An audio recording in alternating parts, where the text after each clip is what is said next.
আখিয়ানবী আশান্ত। আমাদের আজকের বিষয় অটিজম শিশু সার্বিক ব্যবস্থাপনা। আজকে আমাদের সাথে আছে মোহাম্মদ আরিফুর রহমান রিপন, অটিজম গবেষক ও পরামর্শক। চলে যাচ্ছি স্যারের কাছে। স্যার আসসালামু আলাইকুম। জি ওয়ালাইকুম আসসালাম। কেমন আছেন স্যার? জি হ্যাঁ, ভালো আছি। স্যার আপনার কাছে একটু জানতে চাই অটিজম শিশু সার্বিক ব্যবস্থাপনা বিষয়ে। হ্যাঁ জি, আপনি জানেন যে এই অটিজম শিশুর যে বিষয়টি রয়েছে যে এদের কিছু বিশেষ বৈশিষ্ট্য পরিলক্ষিত হয়, অর্থাৎ সাধারণ শিশুদের আমরা যা দেখি এই শিশুদের মধ্যে আসলে আমরা দেখতে পারি না। তার মধ্যে কিছু কিছু বৈশিষ্ট্য আছে, কোনো কোনো বৈশিষ্ট্য আছে যেগুলো খুবই চ্যালেঞ্জিং কিছু বৈশিষ্ট্য পাওয়া যায়। সেরকম হচ্ছে ধরেন যে সে হঠাৎ করে সে অ্যাগ্রেসিভ অ্যাটিটিউড করতে পারে। আবার সে দেখা যাচ্ছে যে কোনো কোথাও আপনি তাকে নিয়ে গিয়েছেন, সেখানে কোনো কিছু দেখে সে চিৎকার চেঁচামেচি করছে। আবার একটি বিষয় হয় যে এই বাচ্চাদের নতুন কিছু সে সহজে গ্রহণ করতে পারে না।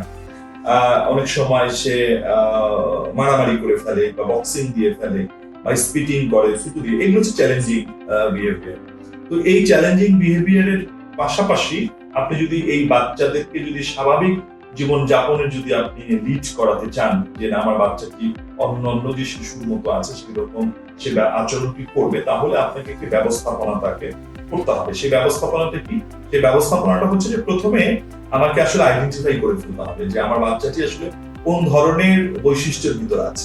আমরা কিন্তু দেখবো যে কোনো কোনো সময় আমাদের এই বাচ্চাদের ভিতরে অনেক ধরনের অ্যাগ্রেসিভ বিহেভিয়ার দেখা যায়। হ্যাঁ, অনেক বাচ্চা দেখা যায় অনেক চিল্লাচিল্লি করে, অনেক বেশি রাগ হয়ে যায়। হ্যাঁ, তো এটি হচ্ছে অ্যাগ্রেসিভ, এবং অনেক সময় বক্সিং ও সে কাউকে মেরে বসে। আবার দেখা যায় যে সে রিপিটিটিভ বিহেভিয়ার তার ভিতরে আমরা দেখতে পাই, তাই না? এই বাচ্চাগুলো রিপিটিটিভ অনেক কিছু করে, যেরকম fan switch light on of করতে থাকে। হ্যাঁ, মানে যেটি হচ্ছে যে আপনি যদি দেখবেন যে এই বাচ্চারা অনেক সময় এই লাইট নিয়ে সে খেলে, হ্যাঁ, তো একই ধরনের আচরণ বারবার করে।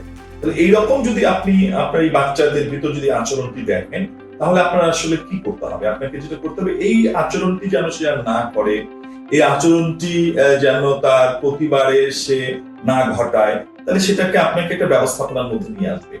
এই ব্যবস্থাপনাটাতেই আপনি যদি বাচ্চাটাকে ফেলে দিতে পারেন, অর্থাৎ এটিকে আমরা যদি ওই আচরণিক বিষয়টাকে যদি আমরা নিয়ে আসি, তাহলে সেটাকে আমাদেরকে বলা হয় ABA, অ্যাপ্লাইড বিহেভিয়ার অ্যানালাইসিস।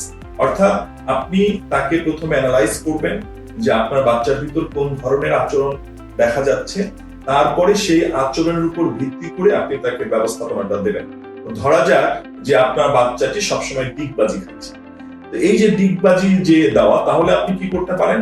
এই বাচ্চাটিকে আপনি এমন একটি প্র্যাকটিস বা এক্সারসাইজের ভিতর আপনি বাচ্চাটিকে নিয়ে যেতে পারেন, তখন দেখা যাবে বাচ্চাটি ওই ডিগবাজির পরিবর্তে সে তার ওই এক্সারসাইজটি করছে বা সে ওই খেলাটা খেলছে। হ্যাঁ, এই রকম করে আপনার এই ক্যারেক্টার গুলোকে আপনাকে ধরে ধরে তার ব্যবস্থাপনাটা করতে হবে। মানে প্রতিটি কাজ যেটা আমরা আসলে পছন্দ করছি না, সেটা পরিবর্তন অন্য কোনো কাজ করা হবে। হ্যাঁ, ঠিক অন্য কাজ না, তাকে অভ্যস্ত করা যে, এবং তাকে শেখানো যে না, এই কাজটি না, তুমি এখন এই কাজটি করবে। সেই জায়গাগুলো যদি আপনি ম্যানেজ করতে পারেন, তখনই এই বাচ্চাটি স্বাভাবিক শিশুর মধ্যে আচরণ করবে। ধন্যবাদ স্যার, আমাদেরকে এত সুন্দর একটি পরামর্শ দেওয়ার। আপনাদেরকেও সবাইকে ধন্যবাদ আমাদের সাথে থাকার জন্য।